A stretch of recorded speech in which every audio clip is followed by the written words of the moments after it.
Hola todos, bienvenidos. In this video, I'm going to give you a look at what it's like to drive in Nicaragua. People don't exactly always respect the driving laws, and city buses usually are crazy drivers. And you come across things like cows and horses in the road. I imagine it's probably similar to other third world countries, but I've personally never been to other countries besides Nicaragua and the US, so if you have experience somewhere else that's similar to this, let me know in the comments.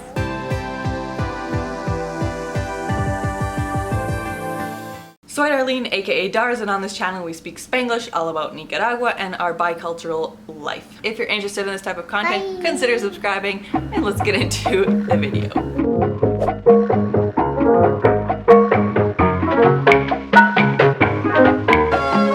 Because of what I felt like was a crazy driving atmosphere in Nicaragua, I never really drove there. It kind of actually took me, I suppose we could say 5 or 6 years to actually drive there. Mi primera vez in Nicaragua was in 2014, and since then I've been going to visit Nicaragua very many times, and sometimes many months at a time. So it's not like I didn't have the opportunity to drive. I've also been driving in the US for a decade now, since I was 15, so I'm perfectly comfortable on the road and, you know, around other cars in the US. The driving in Nicaragua just feels so different and scary. At least to me it did. And I could count on one hand the number of times I drove in Nicaragua before this most recent time in 2021 that I was there. I was just too chicken to drive. So finally, this year, I was in Nicaragua for about 2 months without Tomas, and I was like, kick that fear, I need to go take some videos around Nicaragua, and so I'm gonna need to drive.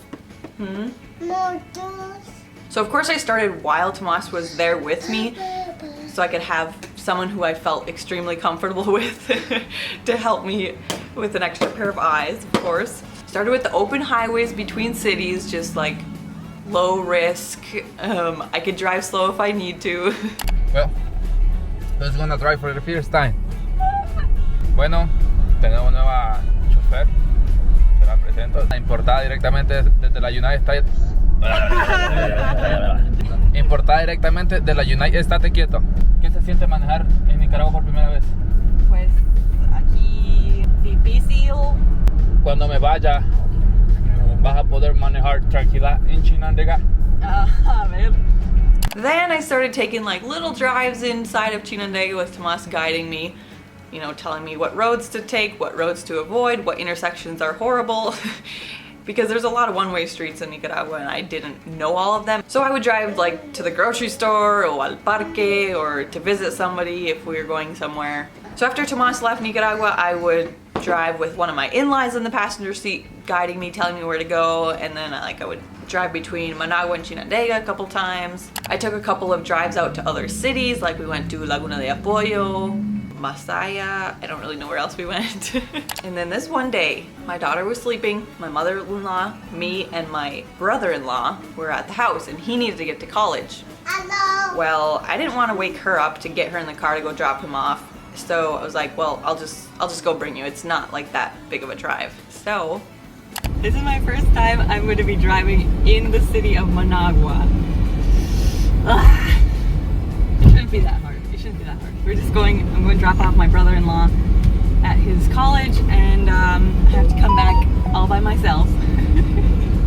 So I did drive last night to a park, but that was with other people, and they were telling me where to go and stuff, so it was pretty easy. I just went straight, but today we shall see how it goes. Okay, we made it safely to the university, and now I'm heading back home all by myself. Nobody here. I put the GPS on just in case, but it's literally so easy. I was just more worried about like the traffic, but there's not that much traffic right now, so.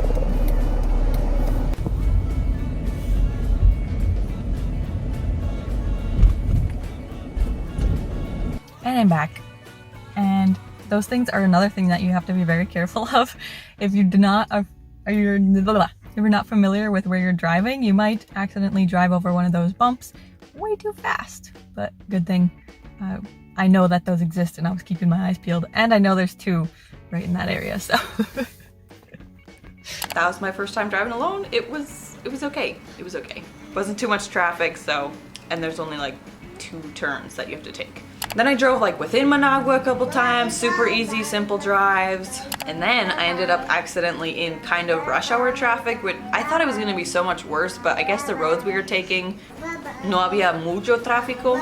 So again, not nearly as bad as I expected. We're accidentally driving at 5:49 p.m., which is basically the middle of hora pico. So that's cool. That's my first time. Let's see how we do.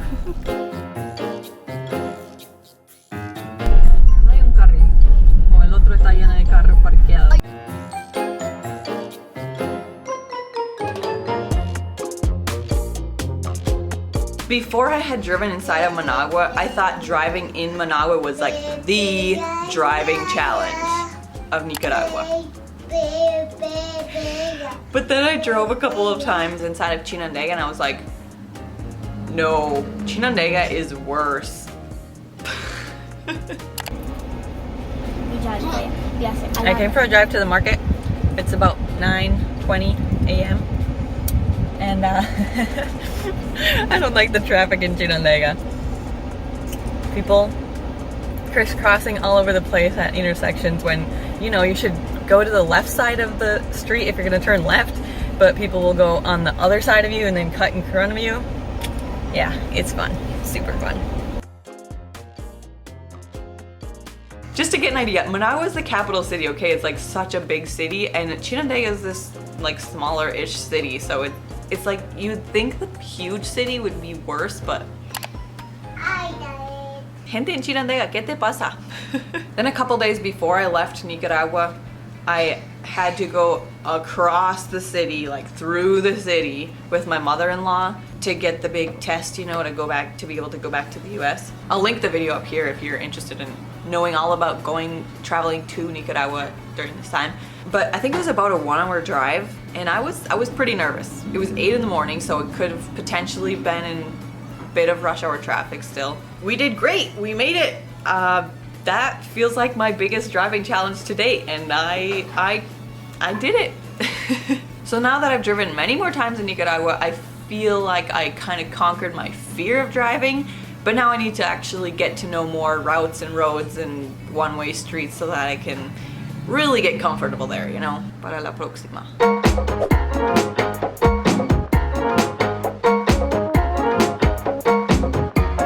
Roads between cities, usually 2 lanes. So yeah, one, for example, northbound and one southbound lane. There's barely any shoulder on most parts of the road. Not all intersections have stop signs where there should be, so like you might come to an intersection with 0 stop signs, and people don't like to give other people the right of way, so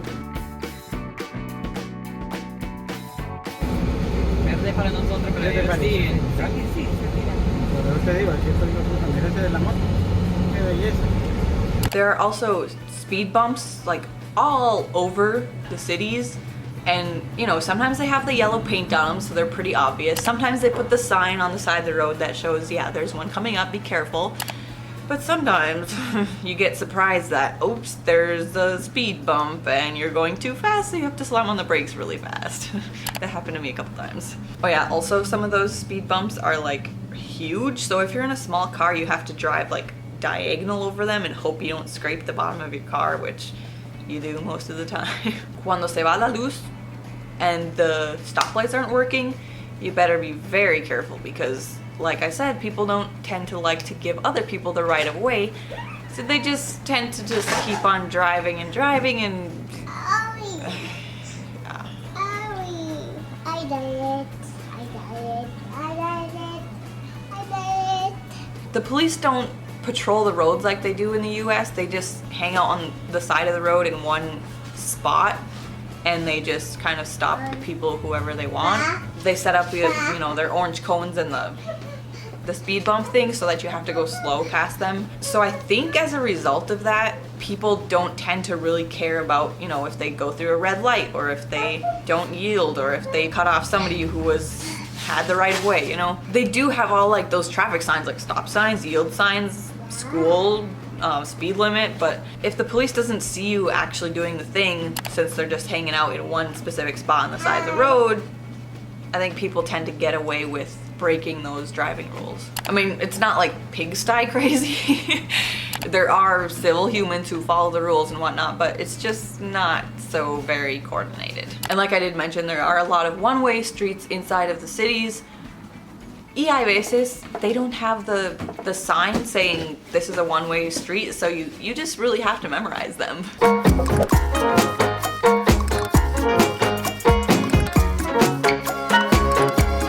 Okay, let's talk about some obstacles you face in Nicaragua while driving. Livestock, for one. Livestock does not necessarily have to be corralled in one specific area. A lot of people who have animals will let them graze on the side of the road, just off the shoulder or on the shoulder. Vas a ver horses, cows, chickens, pigs, stray cats and dogs, goats, and things like horses who are quite large and unpredictable are especially, you know, you gotta really keep your eye on them because they're not always tied up, and sometimes they are tied up but they can get out of their tie. When cows are being herded, like many cows along the side of the highways, they're technically supposed to have somebody with a red flag like a little distance ahead or behind them to let traffic know that there's cows ahead. You want that on? Here, I'll help you. Just wants to change her clothes 5 times a day. So then there's also all types of traffic saying that sharing the same roads. Of course, this is pretty normal, I think. Semi-trucks, tractors, straight trucks, delivery trucks, moving trucks. Okay, honey. School buses, city buses, vans, pickup trucks, and a lot of times the pickups have a bed full of people. Cars, taxis, motorcycles, but then there's also animals pulling trailers, people walking pulling trailers, tricycle taxis, there's the 3-wheeled moto taxis, and there are also motorcycle taxis, like a motorcycle with a thing on the front to haul people. People walking, people on bikes, and there's no like extra lane for these slower traffic or like people on bikes or anything. Of course, all these different taxis, they're unexpectedly stopping and going at all times. Hay gente que they put up their like vendor spots right on the sides of the roads, like especially inside of cities and especially near the central market. I have not been to every city in Nicaragua, but I'm pretty sure I've been to many different cities and to the markets specifically, and I'm pretty sure this is the case with every city with a market, that those like couple streets where the market is at are so congested with people selling and people walking and people buying. A lot of times the people selling are taking up like the sidewalk, so then the people walking need to walk in the street instead of on the sidewalk, and then there are people walking in the streets selling their wares. So sometimes they're pulling a trailer or pushing a cart, or like there's the ice cream guy on a bike cart or hand cart. In the intersections, people will just sell their wares waiting for people to come stop at the stoplights. They sell all types of things. I like to get mangoes, you know, but you know, there's different fruits, different like corn on the cob, grilling in the little grassy, what's that section called between the two directions of traffic? There's like a little spot and they'll just have their little grill there with cooking corn on the cob. Yeah, people will sell like the tube thing that goes inside of a tire, selling rags, or people washing windshields for a few Cordobas. Hay que tener mucho cuidado. You gotta have your eyes peeled at all times. You just never know what might come up. And I think the very first time I drove between cities, like it was 2 to 3 hour drive, it was kind of nice to know that, like to think and realize that I have to be so alert, because I was a little bit tired, I'm not gonna lie, and I was wondering if I was gonna get too tired by the time I arrived. But no, that was actually kind of a good thing that I had to be so alert, because I just was, you know, constantly checking my mirrors, constantly scanning the sides of the road, constantly looking for obstacles basically, and that kept me quite awake. Hasta que llegué. Now that may not have been everything. I probably missed something because there's just so much going on there. But if you think of something that I missed, please comment down below, let us know. I hope you learned something from this video. Hit the thumbs up if you did. Comment down below one of your craziest driving experiences, where it was. Share with someone you think might be interested in this, and subscribe for more. I'll see you, yes you, next Saturday. Okay, bye. Bye. You gonna come say bye? Huh? Bye. Bye. Good job. Now we're wearing non-matching flowers. Very clashy flowers, actually. Bye. Bye.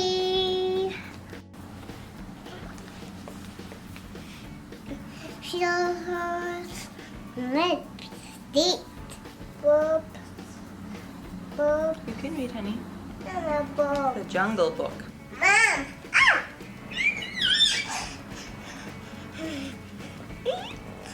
Aww. Say hi. Hi. Hi. Hi. Hello. Hello. Hello, Mama. Hello, sweetie. Hi, Mama. Be careful, okay? Baby. Baby. Baby. Baby. Baby. I got it. Okay, sweetie. The. Thank you. This. Stop. Mom. Hmm? Rain. Rain. Mm-hmm. Rain. No. Dos caballos en el asiento de atrás, uno aquí, el otro allá.